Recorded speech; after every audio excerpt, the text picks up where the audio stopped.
Okay, 2 Kings chapter 17. This is a chapter to understand. So much we get to learn about here.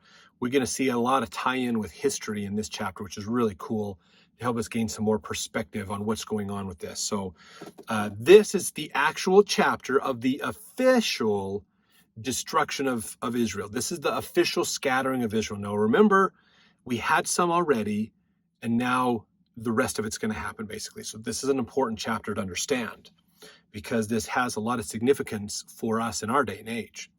So verse 1, in the 12th year of Ahaz, king of Judah, began Hosea, the son of Elah, to reign in Samaria over Israel 9 years. So remember, last chapter we were talking about the kings of Judah and how he made an agreement with Tiglath-Pileser III, the king of Assyria, to take out Syria. And now we're back talking about kingdom of Israel. Okay. And this is Ahaz, king of Judah, the 12th year king of Ahaz, king of Judah. Hosea, the son of Elah, began to reign. So this is Hosea. And he did that which was evil in the sight of the Lord, but not as the kings of Israel that were before him. So we have still wickedness, but he didn't do exactly the same thing they did before. Because remember, in the last several chapters, they've had that one verse that I swear they just copied and pasted. If copy and paste had existed back when the Old Testament was compiled, they would have, I mean, it's literally word for word. They just changed the name of the king and said that they did what Jeroboam did, the son of Nebat, who made Israel to sin. Hosea does not. He still does wicked, but not the same. So there's some differences. We're going to see some changes in this. Still wickedness, but not quite as much idolatry and other problems as well. Verse 3, against him came up Shalmaneser, king of Assyria, and Hosea became his servant and gave him presents. Now we see another name of king of Assyria here. This is not Tiglath-Pileser. If you look at the timelines of the kings in Assyria, Shalmaneser is one name that comes up after the previous king. So he is actually before Tiglath-Pileser. Basically, Shalmaneser is. So we could be going back in time a little bit, and then we're going to move forward again a little bit more. We kind of do this through, the Old Testament a little bit, because they're trying to give us that context of things of, this king started, the king of Judah started when the king of Israel was here, and then they ran through here, and then they died, and then this king started at this point, and then went through here. So if, it feels like we go forward and then back a little bit, and then forward and then back a little bit. That's kind of what we're doing. So there's a possibility that this is kind of going back before Judah asked Tiglath-Pileser to come in, or they could have actually got the name of the king of Assyria wrong. That's not an uncommon thing. We're going to see that here. So Israel is trying to be their servant, basically.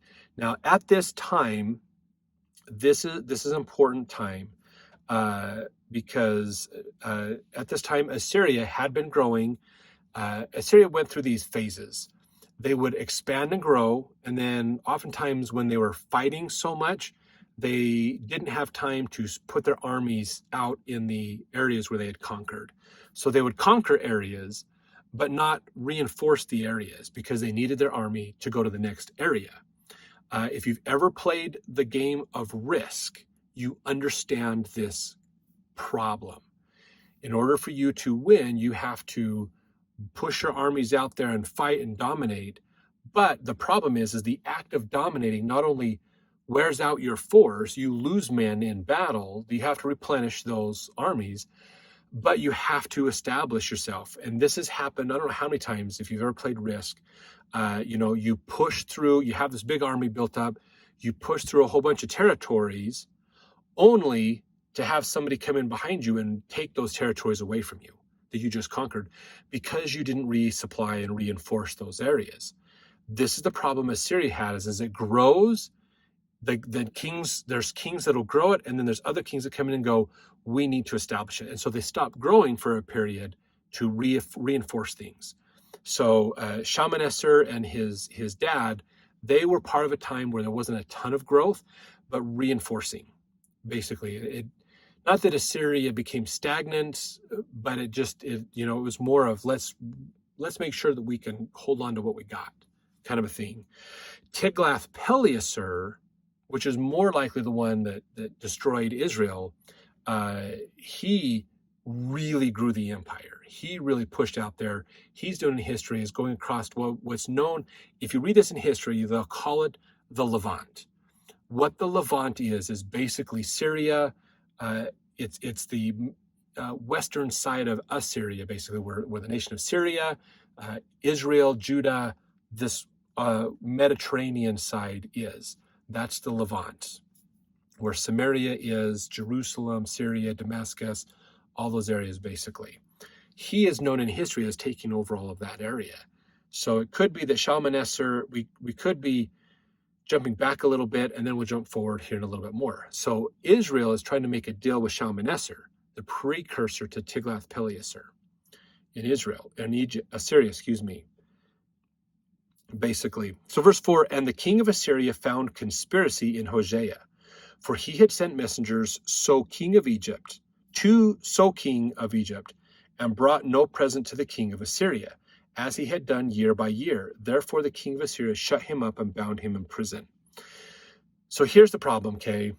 They had come in, Assyria had exerted dominance in the area, and all of these areas were supposed to be places where you paid a tax to Assyria, basically. You supported Assyria. And what's happening here is Hosea, while he was paying Assyria, he stopped paying Assyria, and he started sending his money to Egypt. Now, Egypt at this time was no longer a world power. They're still a strong country, but no longer the major world power that we hear so much about in history. That's gone, basically. So just so you're aware of that, that's, they're in the almost post-Neo Egyptian kingdom at this time. So we're getting into more of the Ptolemies. We're getting into more of Greeks dominating Egypt. And yes, Greeks did dominate Egypt in most of the areas where we think of Egypt as a nation. That's where the Ptolemies were, the Greeks and the Nubians and others. Whereas when you think of more ancient Israel, you're thinking more of like Moses' time, basically, which was still middle of the road, middle of the kingdoms for Egypt, basically, during Moses' time. It's a very old nation. So the king of Assyria realizes Hosea is betraying him. So he goes and he takes Hosea and he locks him up, basically takes him out. Now, something that's interesting in here, many scholars claim that this king of Egypt, the king of Egypt that it mentioned here, is Piankhy of Kush. In fact, they said, although Piankhy did not or possibly could not come to Hosea's rescue, this Kushite soldier's disconfront the Assyrians are Raphia, Gibbethon, and the Brook of Egypt, the scenes of which were depicted in the walls of Sargon II's palace. This is Franklin's book. The Kushite connection, the destruction of Lachish, and the salvation of Jerusalem is part of this idea. Basically, so they're talking about Egypt coming in at this time, and Sargon II, he's one of the later rulers. I think Sargon was actually an Assyrian in nature, but he depicts on some of his walls some of these battles and things that are happening here, basically. Some believe it's Piankhy of Kush. You can look at that for the Egyptian side of things, but some aren't so confident that that's who it is. But anyways, let's get back to this. Verse 5, then the king of Assyria came up throughout all the land and went up to Samaria and besieged it 3 years. Remember, we talked in the last chapter about the besiege. Siege warfare is something that the Assyrians did really, really well with. So they came in, they basically camped around Israel for 3 years, around Samaria mainly, basically, is what he's talking about here. They basically cut off Samaria. They couldn't get out. There was no more resources. They ran out of resources. They had to live on their food storage. And they were besieged for 3 years. So a Syrian army shows up, surrounds them, and just waits, basically, until they get too weak and they're starving and dying. Then they march in and take them out. Verse 6, in the 9th year of Hosea, the king of Assyria took Samaria and carried Israel away into Assyria and placed them in Halah and in Habor by the river of Gozan and in the cities of the Medes. Now the Medes is Persia, so that is eastern Iran. Okay, this is where Zoroastrianism came from. This is where over near the far side of Babylon. So they scattered them all over the area, basically. Verse 7, for so it was that the children of Israel had sinned against the Lord their God, which had brought them up out of the land of Egypt from under the hand of Pharaoh, king of Egypt, and had feared other gods, and walked in the statutes of the heathen, whom the Lord cast out from before the children of Israel, and the kings of Israel which they had made. And the children of Israel did secretly those things that were not right against the Lord their God. They built them high places in all their cities, from the tower of the watchman to the fenced city. And they set them up images and groves in every high hill, under every green tree. And they burnt incense in all the high places, as did the heathen, whom the Lord carried away before them, and wrought wicked things to provoke the Lord to anger. For they served idols, whereof the Lord had said unto them, ye shall not do this thing. Yet the Lord, so just remember, this is explaining the wickedness of Israel, basically, is what we're getting here. So we've kind of paused the timeline, and we're going back, and the author of this chapter is saying, just a reminder, here's what they did wrong.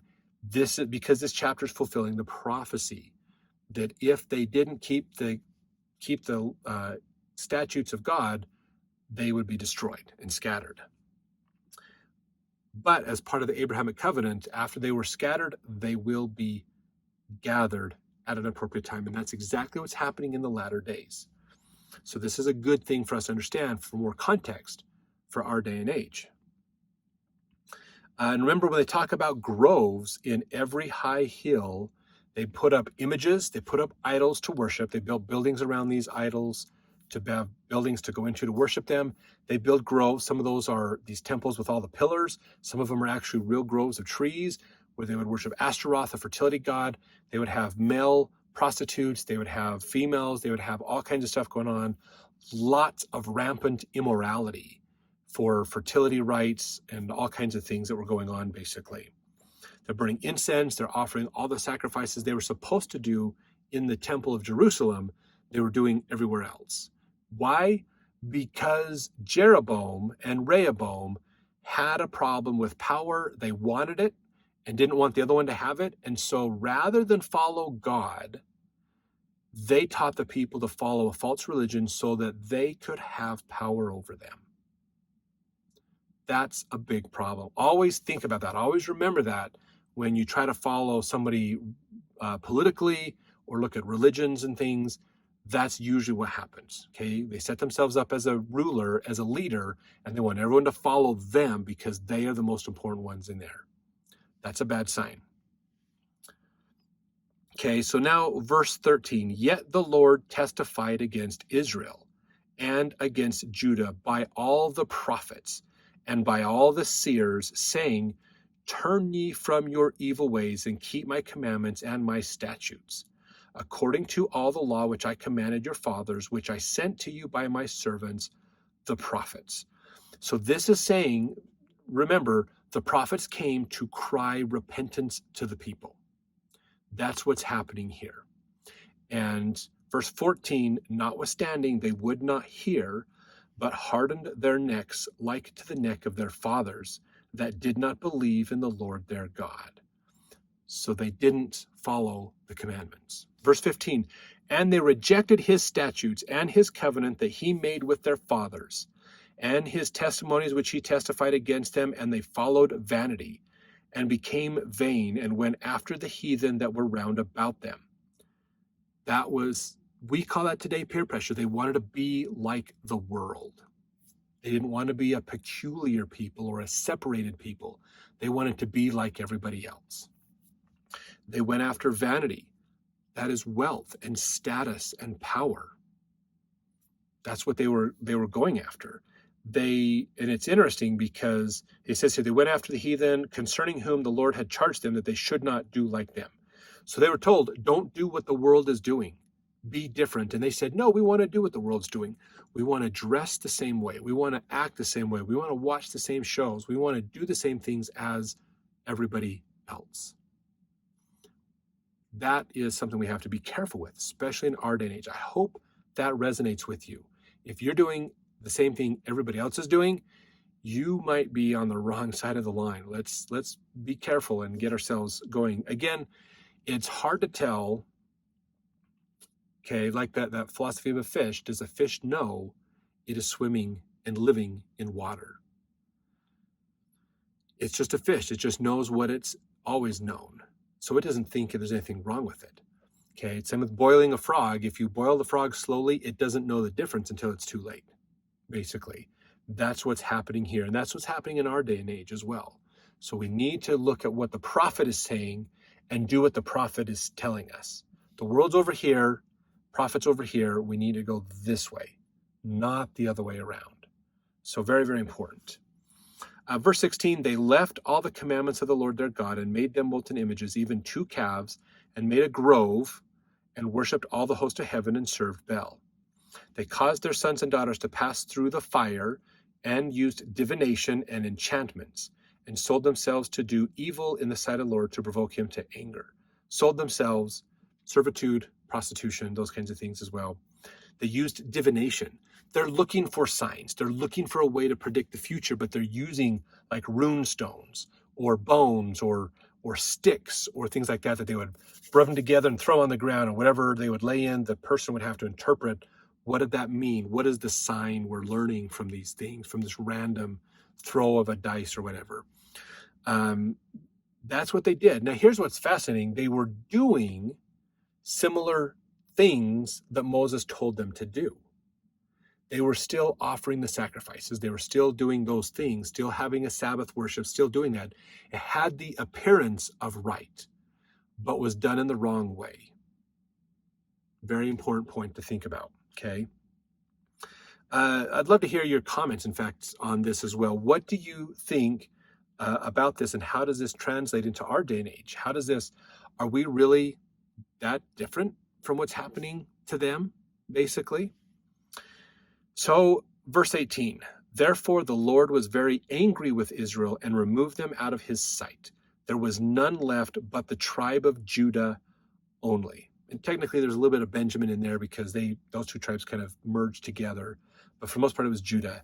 So Israel, the nation of Israel, doesn't exist anymore. From this chapter on, there's no Israel. The nation is gone. They've been scattered all over the Assyrian Empire, which from our day and age, you got to realize that goes from like Eastern Iran, Saudi Arabia, Iraq, all the way up to like Turkey, all the up through the Mediterranean and everything else. So huge, vast amount of land that they were scattered and they disappeared. Now, God knows where they went. He kept track of them because the promise he made to Abraham, who was renewing of the promise he made to Noah, to Enoch, to Adam.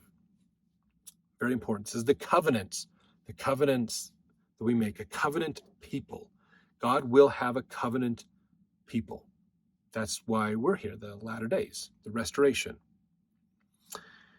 So, verse 19, and also Judah kept not the commandments of the Lord their God, but walked in the statutes of Israel, which they made. So again, Judah's not doing any better than Israel is, basically. Verse 20, and the Lord rejected all the seed of Israel and afflicted them and delivered them into the hand of spoilers until he had cast them out of his sight. They're gone. He knows where they're at, but they're not around anymore. They've disappeared. Verse 21, for he rent Israel from the house of David, and they made Jeroboam the son of Nebat king. Remember that? He rent Israel from the house of David. Remember, David committed wickedness with sleeping with women he shouldn't have and killing Uzziah. He did some wickedness, and so eventually there's David, there's Solomon, then there's Rehoboam and Jeroboam, and that's when it split. So Israel left the house of David under 2 kings later with Rehoboam and Jeroboam, And they made Jeroboam the son of Nebat king, and Jeroboam drave Israel from following the Lord and made them sin a great sin. Why? Hopefully you can enunciate this now. Why did Jeroboam do that? Because he wanted power. It was more important for him to have power over the people than they worship the true God. Be careful when a leader wants you to believe you're doing what's right, but not keeping the commandments of God. If that person isn't deferring, if that person sets themselves up a leader and says, follow me, you're going to do what's right, that's a sign you got to be really careful with. Okay, very careful. So verse 22, for the children of Israel walked in all the sins of Jeroboam, which he did, they departed not from them, until the Lord removed Israel out of his sight, as he had said by all his servants the prophets. So was Israel carried away out of their land to Assyria unto this day. And that can still be true today. Verse 24, the king of Assyria brought men from Babylon, and from Cutha, and from Ava, and from Hamath, and from Sepharvaim, and placed them in the cities of Samaria instead of the children of Israel. They possessed Samaria and dwelt in the cities. And so it was at the beginning of their dwelling there that they feared not the Lord. Therefore the Lord sent lions among them, which slew some of them. So this is that whole idea of assimilation. Assyria takes this nation, puts them out here, scatters them, takes bits and pieces of the other parts of the kingdom, moves them over here, so that no matter where you go in the nation, the cultures, the religion, everything is the same. They are just Assyrian. There's not any other traditions or cultures. They're just Assyrian. They all worship the god of Assyria, which again, I think was Enlil and Marduk were two of the ones that they did. I could be wrong, but I think some of those ones are right around that time frame in history. So the land of Israel is now taken over by non-Israelite people, non-people from the tribes. These are called the Samaritans. They come in handy in the New Testament. Remember that. This is where the Samaritans come from. Why did the Jews at Jerusalem hate Samaritans? Because they were the transplants from Assyria, basically, not Israelites. Excuse me. So let's see, verse 26. Wherefore they spake to the king of Assyria, saying, the nations which thou hast removed and placed in the cities of Samaria know not the manner of the God of the land. Now, this is an important thing to think about, because back then they believed that there were gods for seasons, God for certain locations. This is the God of this hill or this valley area. This is the God of this area. And you appease the God of those areas. So they are going, wait a minute, the people that you put here don't follow the traditions and cultures, basically. Therefore he has sent lions among them, and behold, they slay them, because they know not the manner of the God of the land. So again, they're not Israelites. They're not following the law of Moses, and so they shouldn't be there.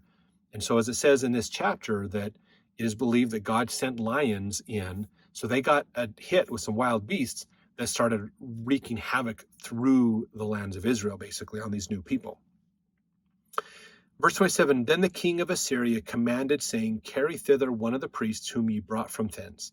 Let them go and dwell there, and let them teach the manner of the God of the land. Then one of the priests whom they had carried away from Samaria came and dwelt in Bethel, and taught them how they should fear the Lord. So now they're going back to say, let's do these worships, let's put all these things in place. But again, they're worshiping the idols. They're not worshiping the true God. Verse 29, howbeit every nation made gods of their own, and put them in the houses of the high places which the Samaritans had made, every nation in their cities wherein they dwelt. So this is, again, these are people moving from other cultures, and they're going, well, we had a god of our own over there, so we're going to put them all together in the temple, in the high places with your gods, and so we can worship our gods and your gods at the same time. Whatever God is going to make us prosperous and happy is the one we're going to follow. It's kind of the philosophy. Verse 30, and the men of Babylon made Succoth Benoth, and the men of Cuth made Negral, and the men of Hamath made Ashima. So these are the names of some of these more regional gods that they were worshiping. And verse 31, the Avites made Nibhaz and Tartak, and the Sepharvites burnt their children in fire to Adramelech and Anamelech. So Adramelech is a male name, Anamelech is a female name, the gods of Sepharvaim. So these are more ancient gods, basically, probably dating way back into predating Enlil and Marduk and all these other gods of Assyria and places there. Verse 32, so they feared the Lord and made unto themselves of the lowest of them priests of the high places, which sacrificed for them in the houses of the high places. So again, they're acting like Israelites, but they're not Israelites, in an effort to try to appease the God of the area. Verse 33, they feared the Lord and served their own gods, after the manner of the nations whom they carried away from thence. So they're acting as if they're doing what they were told was right for the God, but they're not. Because, again, the advice they got was given by people who'd already gone away from God, and so it's that continuation of wickedness. They think they're following the Lord God to appease him, but they're really not. They're trying to appease him while worshiping their gods. Basically, they're trying to, again, I don't want to let go of my God because he might be a great God, but we got to apparently take care of your God too, otherwise we're going to be in trouble. So that was their belief. If it sounds a little convoluted and crazy, it is. But this is how they believed back then. So let's finish verse 34. Or let's see, neither do they after their statutes or after their ordinances or after the law and commandment which the Lord commanded the children of Jacob, whom he named Israel. So they're going through the motions of similar things to the law of Moses, but not truly following the law of Moses. They're acting religious, but not really truly religious. Verse 35, with whom the Lord had made a covenant, this is going with Jacob, and charged them, saying, ye shall not fear other gods, nor bow yourselves to them, nor serve them, nor sacrifice them. From the Ten Commandments, thou shalt have no other gods before me. That's pretty high up there in the beginning of the Ten Commandments. And what did Israel do? They served other gods. They put other gods before the God. Verse 36, but the Lord who brought you up out of the land of Egypt with great power and a stretched out arm, him shall ye fear, and him shall ye worship, and to him shall ye do sacrifice. And the statutes and the ordinances and the law and the commandment which he wrote for you, ye shall observe to do forevermore, and ye shall not fear other gods. And the covenant that I have made with you ye shall not forget, neither shall ye fear other gods. But the Lord your God ye shall fear, and he shall deliver you out of the hand of all your enemies. Howbeit, they did not hearken, but they did after their former manner. So this was talking kind of the commandments that God had given him, and they didn't follow it. Verse 41, so these nations feared the Lord and served their graven images, both their children and their children's children, as did their fathers, so do they unto this day. So Israel is gone. Judah is still around, but Israel is gone. Assyria has taken off. It's reaching its height under Tiglath-Pileser III. It really becomes a bigger empire, and it probably reaches its peak, if I remember right, around him or just after him. It reaches its peak. Remember, Babylon is still there. It's a nation. They tried a lot of intermarriages, appointing people in. Around this time with Sennacherib and Tiglath-Pileser, they actually moved. So the city, the main capital of Assyria was Assur. That was the main historical capital. Well, they had established, there's an ancient city called Nimrod, probably named after a great king that predates Abraham's time, one of the original first world powers, Nimrod. And he was a descendant of Ham, basically, and kind of became the successor that pulled everything together at the time of the Tower of Babel. So this is going back to the brother of Jared's time frame in the book of Ether from the Book of Mormon. In Genesis, basically, Nimrod was this popular name. It's city, it's probably one of the first great major cities named after him. In Assyria, they decided we want to make this our capital. So they try to move from Assur to Nimrod and rebuild that city and make it the capital of Assyria. Later, they're going to move to Nippur, more towards the Mediterranean side, and rule from there here in a little bit as well. So, but sometimes they would move the capital to Babylon, the Babylonian capital as well, to kind of appease Babylon. Babylon was never fully settled in Assyria. They just worked, some periods of time they worked well with Assyria, and sometimes they didn't. So, of course, Babylon is where we get the destruction of Assyria a couple hundred years from now. So let's jump over to the next chapter to continue to learn more.